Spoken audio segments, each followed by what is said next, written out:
በስመ አብ ወወልድ ወመንፈስ ቅዱስ አሐዱ አምላክ አሜን። የዮሐንስ ወንጌል ምዕራፍ 12 ፋሲካ ከሚውልበት ከስድስተኛው ቀን አስቀድሞ ጌታችን ኢየሱስ ከሙታን ያስነሳው አልዓዛር ወደ ነበረበት ወደ ቢታንያ መጣ። በዚያም ምሳ አደረጉለት። ማርታም ታሳልፍላቸው ነበር። አብሮት ምሳ ከበሉትም አንዱ አልዓዛር ነበር። ማርያም ግን ዋጋው የከበረና የበዛ አንድ ነጥር የጥሩ ናርዶስ ሽቱ ወሰደችና የጌታችን ኢየሱስን እግር ቀባቸው፣ በፀጉሯም አሸችው።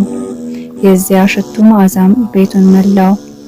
ከደቀ መዛሙርቱ አንዱ የነበረ ያስይዘው ዘንድ ያለው የስምዖን ልጅ አስቆሮታዊው ይሁዳ ግን እንዲህ አለ፣ ለነዳያን ይሰጥ ዘንድ ይህን ሽቶ ለ300 ዲናር ለምን አልሸጡትም? ይህንም ያለ ድሆች አሳዝነውት አይደለም፣ ሌባ ነበረና ሙዳየ ምጽዋቱንም ሲጠብቅ በውስጡ ከሚገባው ይወስድ ነበረና ስለዚህ ነው እንጂ።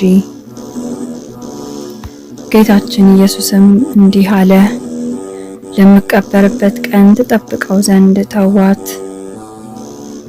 ድሆች ግን ዘወትር አብረዋችሁ አሉ፣ ዘወትርም ታገኟቸዋላችሁ፣ በወደዳችሁም ጊዜ መልካም ታደርጉላቸዋላችሁ። እኔም ግን ዘወትር የምታገኙኝ አይደለም። ከአይሁድም ብዙ ሰዎች ጌታችን ኢየሱስ በዚያ እንዳለ ባወቁ ጊዜ ወደ እርሱ መጡ። የመጡትም ጌታችን ኢየሱስን ለማየት ብቻ አልነበረም፣ ጌታችን ኢየሱስ ከሙታን ለይቶ ያስነሳውን አልዓዛርን ያዩ ዘንድ ነበር እንጂ። የካህናት አለቆችም አልዓዛርን ሊገድሉት ተማከሩ። ከአይሁድ ብዙዎች ስለ እርሱ እየሄዱ በጌታችን በኢየሱስ ያምኑ ነበርና። በማግስቱም ለበዓል መጥተው የነበሩ ብዙ ሰዎች ጌታችን ኢየሱስ ወደ ኢየሩሳሌም እንደሚመጣ በሰሙ ጊዜ የዘንባባ ዛፍ ዝንጣፊ ይዘው ሆሳዕና በእግዚአብሔር ስም የሚመጣ የእስራኤልም ንጉሥ ብሩክ ነው እያሉ ወጥተው ተቀበሉት። ጌታችን ኢየሱስም የአህያ ውርንጫ አግኝቶ በእርሷ ላይ ተቀመጠ። የጽዮን ልጅ ሆይ አትፍሪ፣ እነሆ ንጉሥሽ በአህያ ውርንጫ ተቀምጦ ይመጣል ተብሎ እንደተጻፈ። ደቀ መዛሙርቱም አስቀድመው ይህን ነገር አላወቁም። ነገር ግን ጌታችን ኢየሱስ ከከበረ በኋላ በዚያ ጊዜ ይህ ነገር ስለ እርሱ እንደተጻፈ ይህንም እንዳደረጉለት ትዝ አላቸው። ከዚያም አብረውት የነበሩት ሕዝብ አልዓዛርን ከመቃብር እንደጠራው ከሙታንም እንዳስነሳው መሰከሩለት። ስለዚህም ነገር ሕዝቡ ሁሉ ሊቀበሉት ወጡ፣ ይህን ተአምራት እንዳደረገ ሰምተዋልና። ፈሪሳውያንም እርስ በርሳቸው የምታገኙት ምንም ጥቅም እንደሌለ ታያላችሁን? እነሆ ዓለም ሁሉ ተከትሎታል ተባባሉ። ከጽርዕ ሰዎችም ይሰግዱ ዘንድ ለበዓል የወጡ ነበሩ። እነርሱም ከገሊላ የቤተ ሳይዳ ሰው ወደ ሆነው ወደ ፊልጶስ ሄደው አቤቱ ጌታ ኢየሱስን ልናየው እንወዳለን ብለው ለመኑት። ፊልጶስም ሄዶ ለእንድርያስ ነገረው።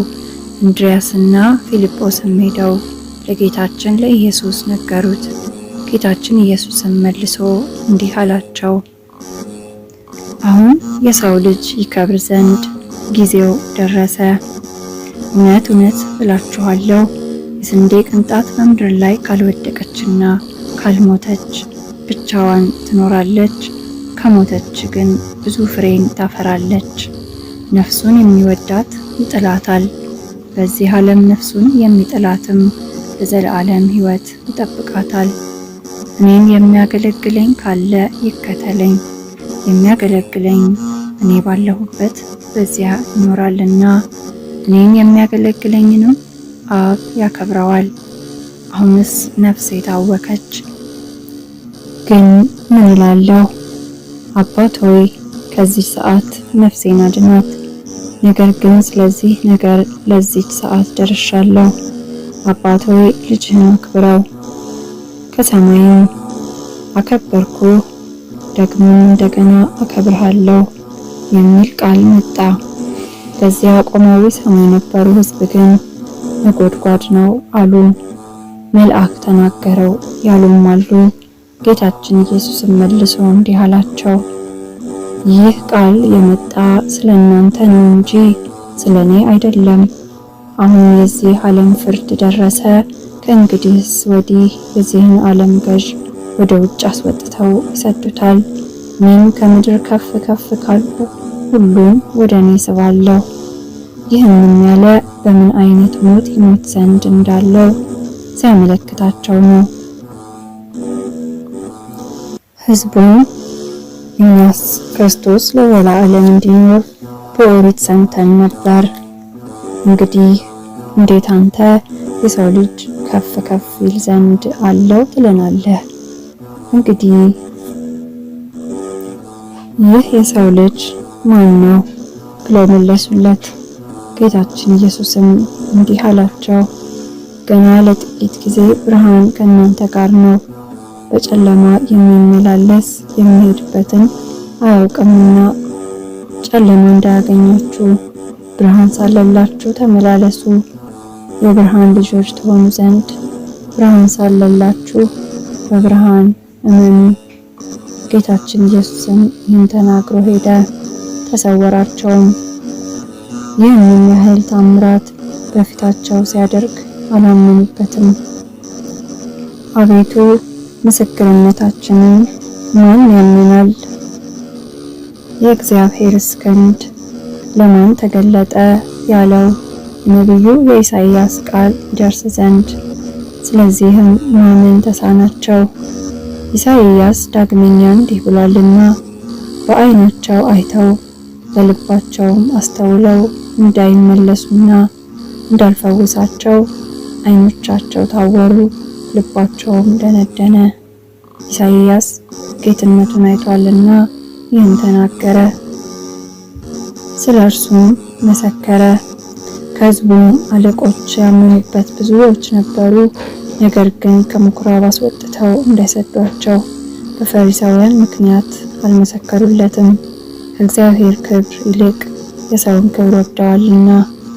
ጌታችን ኢየሱስም ድምፁን ከፍ አድርጎ እንዲህ አለ፣ በእኔ የሚያምን በላከኝም ነው እንጂ በእኔ ብቻ የሚያምን አይደለም። እኔን ያየ የላከኝን አየ። በእኔ የሚያምን ሁሉ በጨለማ እንዳይኖር ብርሃን እኔ ወደ ዓለም መጣው። ቃሌን ሰምቶ የማይጠብቀውን እኔ የምፈርድበት አይደለሁም፣ ዓለምን ላድን እንጂ በዓለም ልፈርድበት አልመጣሁምና። የሚክደኝን ቃሌንም የማይቀበለውን ግን የሚፈርድበት አለ። እኔ የተናገርኩት ቃል እርሱ በመጨረሻይቱ ቀን ይፈርድበታል። ተናገርኩት ከእኔ የሆነ አይደለምና፣ ነገር ግን የላከኝ አብ እንድናገር እንዲህም እንድል እርሱ ትእዛዝን ሰጠኝ። ትእዛዙም የዘላለም ሕይወት እንደሆነ አውቃለሁ። እኔም የምናገረውን አብ እንዳለኝ እንዲሁ እናገራለሁ። ምዕራፍ 13 ስብሐት ለእግዚአብሔር። ይቆየን።